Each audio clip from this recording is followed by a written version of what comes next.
Hi, പുതിയലോട്ട് സ്വാഗതം. ഇന്ന് വന്നിരിക്കുന്നത് കിഷ്കിന്ധ കാണ്ഡം റിവ്യൂലോട്ടാണ്.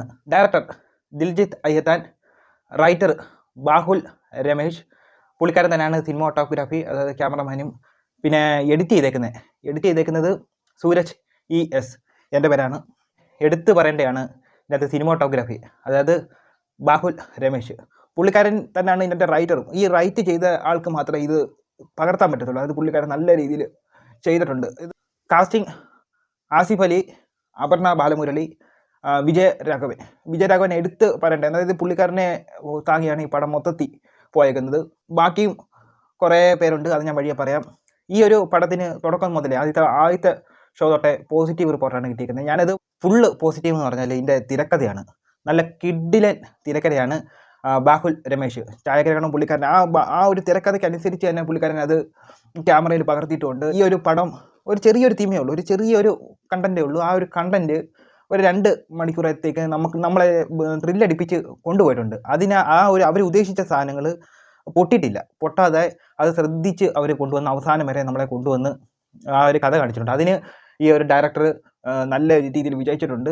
കണ്ടന്റ് ബേസിൽ ഒരു ഷോർട്ട് ഫിലിമിനകത്തൊക്കെ കാണുന്ന ഒരു കണ്ടന്റ് ഉണ്ടല്ലോ, ആ ഒരു കണ്ടന്റിനെ വിപുലീകരിച്ച ഒരു സിനിമ ആക്കിയിട്ടുണ്ട്. അതാണ് എനിക്ക് ടോട്ടലി കണ്ടിട്ട് എനിക്ക് തോന്നിയത്. എടുത്ത് പറയേണ്ടതെന്ന് പറഞ്ഞാൽ വിജയരാഘവൻ്റെ, അത് അപ്പുപിള്ളയായിട്ട് ചെയ്ത വിജയരാഘവൻ്റെ ക്യാരക്ടർ നല്ല കിടലിനായിട്ട് ചെയ്തിട്ടുണ്ട്. പുള്ളിക്കാരനെ അത് നല്ല രീതിയിൽ അഭിനയിച്ച് ഫലപ്പെടുത്തിയിട്ടുണ്ട്. ആ തിരക്കഥയ്ക്ക് അനുസരിച്ച് നല്ല രീതിയിൽ ഫലപ്പെടുത്തിയിട്ടുണ്ട്. പുള്ളിക്കാരൻ്റെ ഓരോ എക്സ്പ്രഷനും, അതായത് ആ ഒരു രോഗം ഉള്ളതിൻ്റെ ഓരോ എക്സ്പ്രഷനും പുള്ളിക്കാരൻ നല്ല കിടലിനായിട്ട് അത് ചെയ്തിട്ടുമുണ്ട്. പടം തുടങ്ങുന്നതെന്ന് പറഞ്ഞാൽ ഒരു സാധനം, അതായത് ഒരു ഗണ്ണ് മോഷണം പോകുന്നുണ്ട്. അത് വിജയരാഘവൻ്റെ ഗണ്ണാണ്. ആ ഒരു ഗണ്ണ് മോഷണം പോകുന്നുണ്ട്. അതിനെ തുടർന്ന് ഇങ്ങനെ കൊണ്ടുപോകുന്നുണ്ട്. എനിക്ക് ഈ പടം കണ്ടിട്ട് തോന്നിയെന്ന് പറഞ്ഞാൽ ഈ ക്ലൈമാക്സ് ആണെന്ന് തോന്നുന്നു അവർ ആദ്യമേ ക്രിയേറ്റ് ചെയ്തത്. അതായത് ആദ്യമേ ഒരു ക്ലൈമാക്സ് ക്രിയേറ്റ് ചെയ്തിട്ട് അതിനകത്തുനിന്ന് പുറമോട്ട് കൊണ്ടുപോയി ഒരു കഥയാക്കി പോകുക. അതാണ് തോന്നുന്നു ഇവർ ശ്രമിച്ചിട്ടുള്ളത്. പക്ഷേ അത് നല്ല രീതിയിൽ അവർ വർക്കായിട്ടുണ്ട്.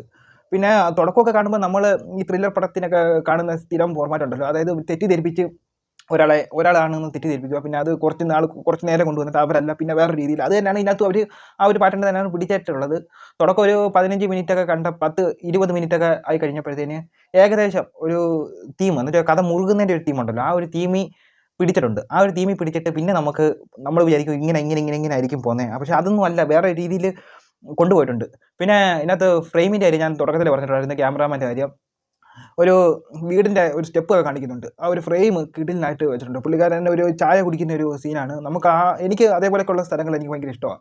ആ ഒരു സ്ഥലത്തൊക്കെ പോയിരുന്ന ആ ഒരു രീതി, നമുക്ക് അന്നേരം ആ ഒരു രീതിയിൽ ചായ കുടിക്കാനും ആ ഒരു സ്ഥലത്തൊക്കെ ഇരുന്ന് അതേപോലെയൊക്കെ ചായ കുടിക്കാൻ എനിക്ക് ഭയങ്കര ഇഷ്ടം. അപ്പോൾ ആ ഒരു രീതിയിൽ നല്ല രീതിയിൽ ആ ഫ്രെയിം കണക്റ്റ് ആയിട്ടുണ്ട്. അപർണ ബാലമുരളി ആസിഫ് അലിയുടെ വൈഫായിട്ടാണ് ചെയ്തേക്കുന്നത്. നല്ല രീതിയിൽ ചെയ്തിട്ടുണ്ട്. പിന്നെ അശോകൻ്റെ ക്യാരക്ടർ നല്ല രീതിയിൽ ചെയ്തിട്ടുണ്ട്. ജഗദീഷ് ഉണ്ട്.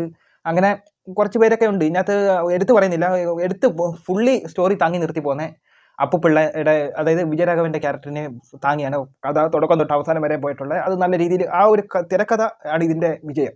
ചിലയിടത്തൊക്കെ പെയ്യെ പോകുന്നുണ്ട്, പക്ഷേ ഒരു സെക്കൻഡ് ഹാഫ് കഴിഞ്ഞിട്ട് നമ്മൾ കറക്റ്റ് ആ ഒരു കണ്ണെടുക്കാൻ തോന്നാത്ത രീതിയിൽ ഇങ്ങനെ ശ്രദ്ധിച്ചിരിക്കും. അതേപോലെയൊക്കെ ഉള്ള ഇതിനകത്ത് പിടിച്ചിട്ടുണ്ട്. ആ ഒരു ഇതിൽ പ്രേക്ഷകരെ വർക്കാക്കാൻ തിരക്കഥയ്ക്കും ഡയറക്ടർക്കും സാധിച്ചിട്ടുണ്ട്. ഞാനിതിനെപ്പറ്റി കൂടുതൽ പറയുന്നില്ല, പറഞ്ഞ് ഇങ്ങനെ പോകുന്നില്ല.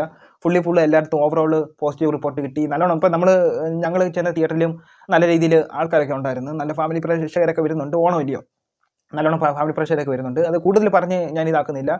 ത്രില്ലടിച്ച് ഇറങ്ങി വരാൻ പറ്റിയ ഒരു നല്ലൊരു ത്രില്ലർ സിനിമയായിട്ടാണ് എനിക്ക് കിഷ്കിന്ധ കാണ്ഡം തോന്നിയത്. എനിക്കിതൊരു 1 ടൈം വാച്ചബിളി, എന്നുവെച്ചാൽ റിപ്പീറ്റ് വാച്ച് എനിക്ക് തോന്നിയിട്ടില്ല. പക്ഷേ നല്ലൊരു തിരക്കഥയിൽ നല്ലോണം അവതരിപ്പിച്ചിട്ടുണ്ട്. അപ്പോൾ ഇത്രയുള്ള അടുത്തൊരു വീഡിയോ വരുന്നവരെ ബൈ.